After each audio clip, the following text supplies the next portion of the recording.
Bang on time. Any questions for John, please? Uh-oh.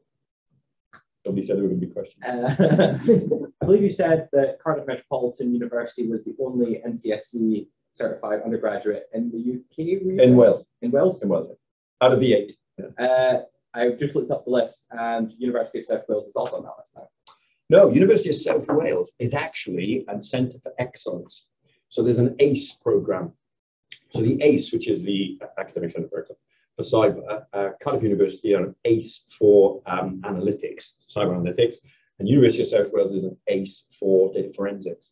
Okay. So they are on the list. Yeah. And actually their forensic stuff's amazing. But it's not in their Newport campus, which is a big posh building that overhangs the river. It's a bit nerve-wracking, but they've got a building in a valley called Treforest, and stuck up on the side of a hillside of Treforest Valley where they do their forensic stuff.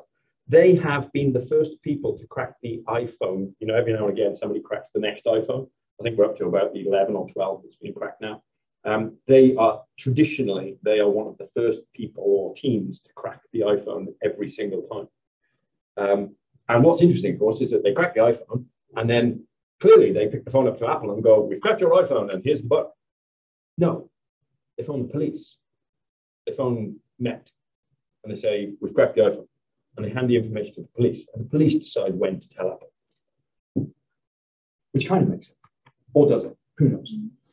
There's one of those ethical debates you can have in the lunchtime, over your soup at lunch. But all of that takes place in Treforest. Yeah. Just two questions. Two, really? Yeah, I'm just new in Cardiff and just traveling from Edinburgh. So, look, there are some things that we had when I was in Edinburgh, and which I'm still looking for help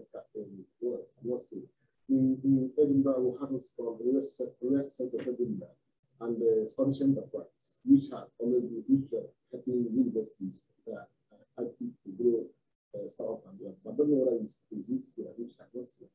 Yeah, so Scotland have got an amazing structure. Scotland is the other devolved nation, right? So Ireland is just Northern Ireland. So it's a kind of territory, it's like a county. So when I joked about Wales being a county, Northern Ireland is kind of like a county. So that's how they govern. Wales has got its own government, it's got its own Welsh Assembly, and Scotland has its own government. It has a Scottish Parliament. So there's a lot of stuff that's devolved to Scotland as well. And they've structured their cyber operation better, far better actually, than Welsh government has. So they have, for example, 5 completely separate teams handling various aspects of cyber, with 20 people sitting in each of those teams managing cyber in Scotland and managing the cyber for Scotland from a resilience perspective, but also managing cyber development. So they've got something called Scotland IS, which is kind of written as Scotland is. Scotland IS has some strands to it, which are digitalization, et cetera, but they've also got Scotland Cyber. And that is a set of clusters. Their clusters are actually run and managed by Scotland IS, which is a quango of the Scottish government. So there's a direct link now between those clusters and the government, which, remember, back in the Malvern days, tinfoil hats, et cetera, nobody wanted. But it works in Scotland. They've made it work because they've got 2 layers of kind of quango, not quite government people before you've got the cyberists and central Scottish government. So it's a really good operation. The universities are absolutely aligned. Napier, absolutely aligned with what they're doing some amazing work with IBM and others. So they've got it all very well orchestrated. It's because cyber is a devolved responsibility to Scotland. And remember I said some things are not devolved, like policing, military. Cyber is not a devolved responsibility to Wales. So the Welsh government have no devolved responsibility or capability or funding or anything for cyber. And you sit there and go, well, that's crazy. There's loads of cyber that goes on in Wales. Why wouldn't you devolve the responsibility? And it's like, because there's loads of cyber that goes on in Wales, right? All of the military cyber is in Wales, all the nation state operational centres, all of the big data crunching entities that all belong to Westminster are all in Wales. That doesn't mean they want to hand them over to Wales. I wouldn't hand them over to the Welsh government. Seriously, don't go there. So effectively, the UK government devolved cyber to Scotland, no problem, and haven't devolved cyber to Wales. So Welsh government is not in a position to, and actually is pretty rubbish at, structuring and formulating and supporting cyber companies, which I think is why the informal clusters are so strong in Wales. It's because they don't have a governmental structures to lean on. They don't have grants popping out of their ears. They don't have, you know, governmental entities that are popping up events every, you know, Scotland IS runs some amazing events. You could have a cyber event pretty much every quarter, millions are spent on it. And, you know, Welsh government don't put a penny into cyber because they'll sit there and go, it's not ours. It's involved. If you want any money, go to Westminster. So you're gonna see a big difference. You've been spoiled, is the reality. You've been spoiled in Scotland for cyber operations and cyber organisation, and you won't see that in Wales.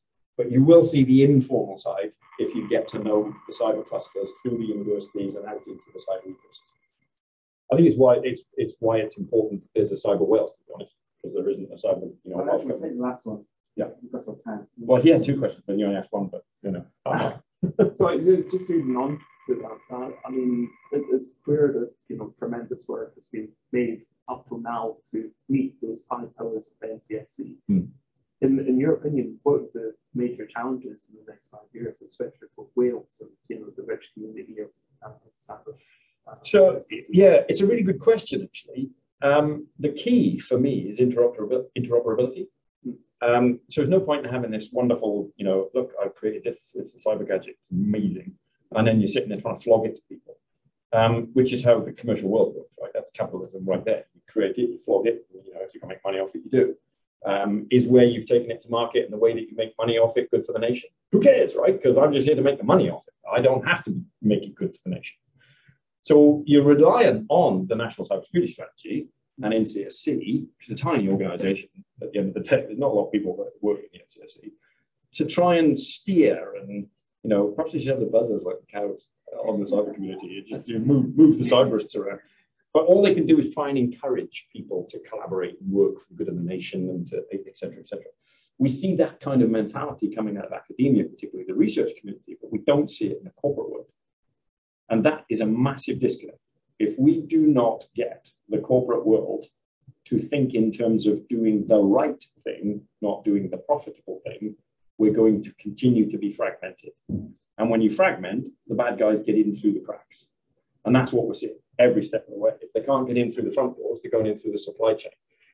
We've tried to lock down our supply chain. So what do? They go in via the libraries. Look at Log4j and the Colors library. They're now poisoning libraries, and everybody's software is making calls to libraries because that's how software works, and they're pulling down viruses left, right, center. So we can't. How would you go about solving that if you run a small cybersecurity company and you made a widget? It's not your job to solve that problem unless you made a widget to solve that. And government will sit there and go, well, we're talking to all of the telcos. It's like, well done you. I can't even get a discount off my bill from a telco. What are you going to get? And even if you did, it's only at the core. What are you doing at the edge? So there are some real disconnects for me that reside around that. What's good for the nation? What's good for, you know, making the UK a safer place? And our role in the rest of the world, by the way. If you can hack the UK, that will get you into the Five Eyes nations and probably splash across 20 other countries who will also get felt in that fallout.